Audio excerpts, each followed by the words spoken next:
In the name of Allah, the most beneficent, the most merciful. ناظرین، سورہ علم نشرہ کی تفسیر اور ترجمہ تو آپ نے سنا ہوگا۔ دیکھتے ہیں فرقان کے ذریعے کہ ہماری ٹرانسلیشن جو ہے وہ صحیح ہے یا اس میں کوئی مسائل ہیں۔ دیکھیں، جیسے اللہ تعالیٰ نے فرمایا ہے کہ بسم اللہ الرحمن الرحیم، علم نشرح لک صدرک، کیا ہم نے شرح صدر نہیں کیا آپ کے لیے؟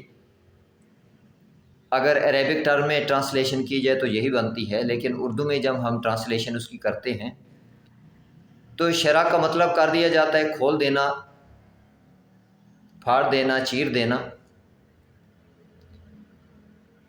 یا سرجری کے زمرے میں بھی اس کو لیا جاتا ہے، اور صدر کا مطلب لیا جاتا ہے سینہ۔ اب دیکھتے ہیں سب سے پہلے کہ جو ٹرانسلیشن ہم کرتے ہیں صدر کی،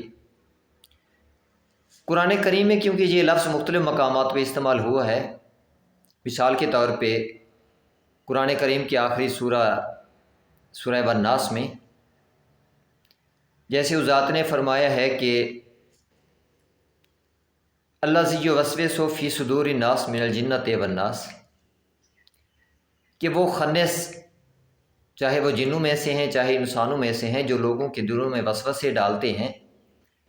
یہاں پہ لفظ استعمال کیا اس ذات نے فی صدور الناس، جو لوگوں کے صدور میں وسوسے ڈالتے ہیں، چاہے وہ جنوں میں سے ہیں چاہے انسانوں میں سے۔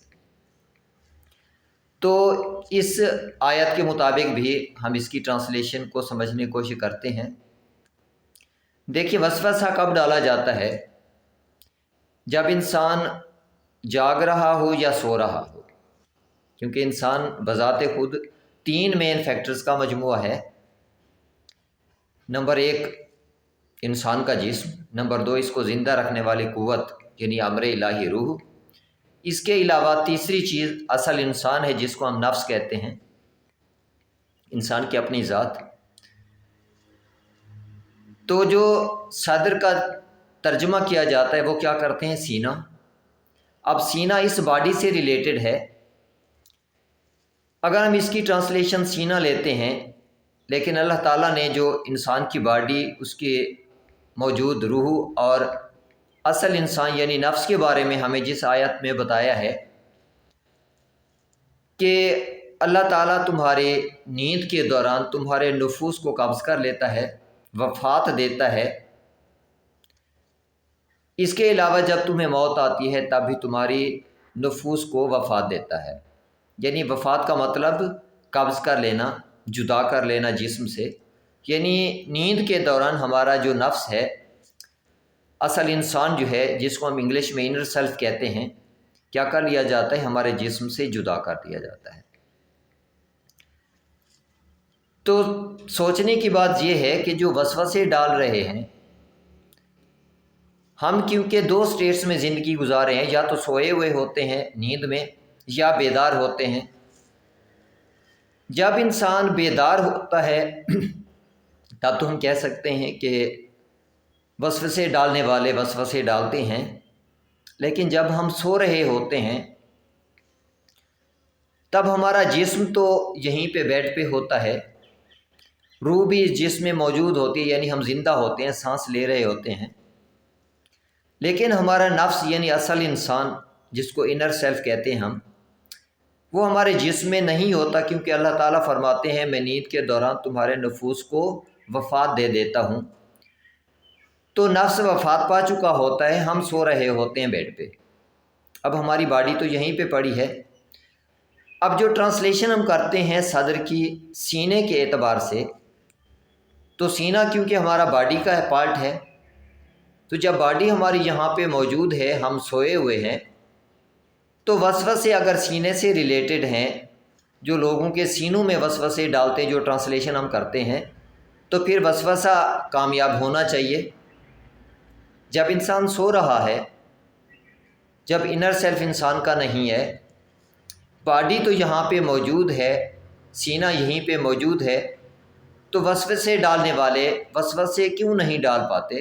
کیونکہ جب ہم سو گئے، ہم کسی کی بات نہیں سن رہے ہوتے۔ ہمارے ساتھ بیٹھ کے کوئی غلط باتیں کر بھی رہا ہو، کسی کے بارے میں الٹی سیدھی باتیں کر رہا ہو، ہمارے من میں وسوسے ڈالنے کی کوشش کر رہا ہو، تو ہمیں کچھ پتہ نہیں ہوتا، جبکہ سینہ یہیں پہ پڑا ہے انسان کا۔ اس کا مطلب ہے جو ہم ٹرانسلیشن کرتے ہیں صدر کی سینے کے اعتبار سے غلط ہے۔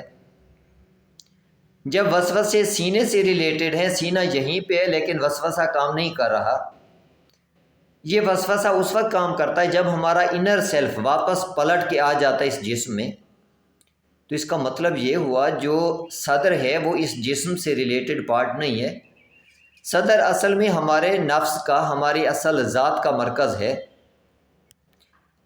جس کی ہم ٹرانسلیشن غلط کر رہے ہیں۔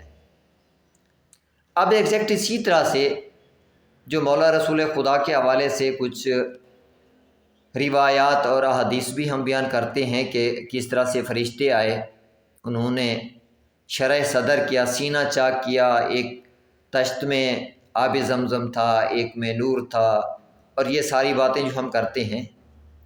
بہرحال سوچنے کی بات ہے، جب صدر من سے ریلیٹڈ ہے، تن سے ریلیٹڈ ہے ہی نہیں، تو سینے کا چاک ہونا بڑی عجیب سی بات لگتی ہے، اور یہ جو روایات ہیں یہ بھی بڑی عجیب سی محسوس ہوتی ہیں۔ اب اس کو اگر تھوڑا ڈیپلی جا کے ہم دیکھتے ہیں، مثال کے طور پہ سورہ انعام میں ورس نمبر 126 میں، جس میں اللہ تعالیٰ فرماتے ہیں کہ فَمَن يُرِدِ اللَّهُ أَن يَهْدِيَهُ يَشْرَحْ صَدْرَهُ لِلْإِسْلَامِ، اللہ تعالیٰ جس کو ہدایت دینا چاہتے ہیں، جس کو ہدایت دینے کا ارادہ کر لیتے ہیں، تو کیا کرتے ہیں؟ یشرح صدرہ، اس کے صدر کو، اس کے سینے کو جو آپ لکھتے ہیں کیا کر دیتے ہیں؟ شرح کر دیتے ہیں، کھول دیتے ہیں، وسعت دے دیتے ہیں۔ کس کے لیے؟ اسلام کے لیے۔ اب دیکھیں جی، اللہ کا کلام ہے، اس میں تو کوئی غلط بات نہیں ہو سکتی۔ ہم سارے مسلمان ہیں، کم از کم میں نے تو اپنی ذات کے حوالے سے کبھی نہیں دیکھا کہ کوئی فرشتے آئے ہوں، آ کے میرا سینہ چاک کیا ہو اور اس میں اسلام بھر دیا ہو، یا نور بھر دیا ہو، یا اس کی صفائی کی ہو۔ ہاں، آپ بھی مسلمان ہیں، آپ نے اگر یہ آبزرو کیا ہے کبھی کہ آپ کا سینہ چاک کیا ہو فرشتوں نے اور آپ کے سینے کو اسلام کے لیے کھول دیا گیا ہو، تو مجھے بتائیے گا ضرور۔ جب ریئلٹی میں ایسا کچھ نہیں ہے، ہم نے کبھی کسی فرشتے کو آتے نہیں دیکھا، آ کے ہمارا سینہ چاک کرتے نہیں دیکھا، تو یا تو پھر ہمیں ماننا پڑے گا ہم مسلمان نہیں ہیں کہ اللہ تعالیٰ ہمارے سینے کو اسلام کے لیے کھولنا نہیں چاہتے، اس لیے کوئی فرشتہ آیا نہیں ابھی تک، یا ہمیں ماننا پڑے گا جو ٹرانسلیشن ہم کر رہے ہیں، جو تفسیر ہم کر رہے ہیں وہ غلط ہے۔ اب اسی طرح سے سورہ نحل میں بھی اللہ تعالیٰ نے واضح طور پہ ہمیں بتایا ہے کہ بسم اللہ الرحمن الرحیم، من شارح بالکفر صدرن، جس نے اپنے صدر کو کفر کے ساتھ شرح کر دیا، کھول دیا، تو اس کے لیے ہے کیا؟ فعلیہم غضب من اللہ، ہے اللہ کی طرف سے اس پہ کیا ہے؟ غضب ہے، و عذاب علیم، عذاب عظیم، اور اس کے لیے عذاب عظیم ہے۔ اب دیکھیں، کبھی بھی کوئی کافر میں نے نہیں دیکھا کہ اس نے اپنے سینے کو کھولا ہو، چاک کیا اور اس میں کفر بھر دیا ہو، حالانکہ کردار سے لوگوں کا کفر واضح نظر آ رہا ہوتا ہے کہ ان کے من میں کفر کوٹ کوٹ کے بھرا ہوا ہے، لیکن میں نے کسی کافر کو نہیں دیکھا کہ اس نے اپنا شرح صدر کیا ہو، یعنی سینے کو چاک کیا ہو۔ تو جب ریئلٹی میں نہ مسلمانوں میں یہ چیز مجھے نظر آتی ہے، نہ کافروں کے حوالے سے مجھے یہ چیز نظر آتی ہے، لیکن اللہ کا کلام ہمیں بتا رہا ہے کہ کافر اپنے سینے کو شرح کر لیتے ہیں، اپنے صدر کو شرح کر لیتے ہیں کفر کے اعتبار سے، اور جس کو میں چاہتا ہوں ہدایت دوں اس کو کیا کرتا ہوں؟ اس کے سینے، اس کے صدر کو کیا کرتا ہوں؟ اسلام کے لیے شرح کر دیتا ہوں۔ اٹ مینس ہمارا جو ترجمہ ہے، ہماری ٹرانسلیشن ہے، وہ غلط ہے، اس پہ غور کرنا چاہیے، اور خاص طور پہ جو ہم نے منسوب کیا ہوا ہے مولا رسول خدا کے حوالے سے۔ تو بہرحال یہ عجیب سی بات ہے، آکورڈ سی بات ہے کہ اپنے نبی کے بارے میں ہم کہہ رہے ہیں کہ ان کا دل صاف نہیں تھا، ان کے دل کو صاف کیا گیا، آب زمزم سے دھویا گیا، پتہ نہیں کیا کیا کچھ روایات ہم لے کے آتے ہیں۔ ان پہ غور کرنے کی ضرورت ہے۔ نہ جانے ہم کس طرح سے کتنے مختلف انداز میں اپنے نبی کی توہین کرتے چلے جا رہے ہیں، لیکن ہمیں اس کا احساس بھی نہیں ہوتا۔ تو اللہ کا کلام چونکہ بذات خود تفصیل ہے، اللہ تعالیٰ نے خود فرمایا ہے کہ یہ قرآن جو ہے تفصیل ہے کتاب کی، تو اسی کتاب کے ذریعے ہم سمجھنے کی کوشش کرتے ہیں تو ہمیں کچھ اور حقائق ملتے ہیں۔ اگر مسلسل جو ٹرانسلیشن چلی آ رہی ہیں انہیں پہ رہیں گے تو ایگزیکٹ وہی چیز بار بار ریپیٹ ہوتی رہے گی، اور ہم نسل در نسل اپنے نبی کی بھی توہین کرتے رہیں گے، اور ہمیں پتہ بھی نہیں چلے گا کہ قیامت کے دن اپنے خدا کی بارگاہ میں حاضر ہو جائیں گے، اور پھر اس ذات نے ہم سے یقیناً سوال کرنا ہے کہ تم نے کیسے یہ ٹرانسلیشنز کیں، کیسے یہ تراجم کیے، جبکہ میں نے اپنا کلام فرقان کے طور پہ نازل کیا تھا۔ میرے فرقان کو تو تم نے سمجھا نہیں ہے، میرے فرقان سے تم نے ٹرانسلیشن لی نہیں ہے۔ اس کے ساتھ ساتھ جو روایات تمہیں ملتی رہیں وہی تم بیان کرتے رہے، تو یہ دین پروردگار کی کوئی خدمت نہیں کر رہے ہم اس طرح سے۔ تو جو پازیٹیو نالج ہے اسی کو پروموٹ کرنا چاہیے، اس پہ سوچنا چاہیے کہ ہم کیا ٹرانسلیشن دے رہے ہیں اور اپنے آنے والی نسلوں کو کیا بتا رہے ہیں۔ تو بہرحال بچے بہت سارے سوالات ذہنوں میں رکھتے ہیں، گو کہ ہم سے پوچھیں یا نہ پوچھیں، حقیقت یہی ہے کہ اس قسم کے اب ان روایات کو سن کے کچھ بچوں نے مجھ سے بھی سوال کیے ہیں، اسی وجہ سے مجھے یہ ولاگ بھی کرنا پڑا۔ تو میں بزرگوں سے ریکویسٹ کرتا ہوں ان پہ تھوڑا نظر ثانی کریں اس قسم کی روایات پہ، اور آنے والی نسلوں کو جواب دینے کے حوالے سے پازیٹیو چیزیں چھوڑیں۔ اللہ کے امان میں رہیں۔ اللہ حافظ۔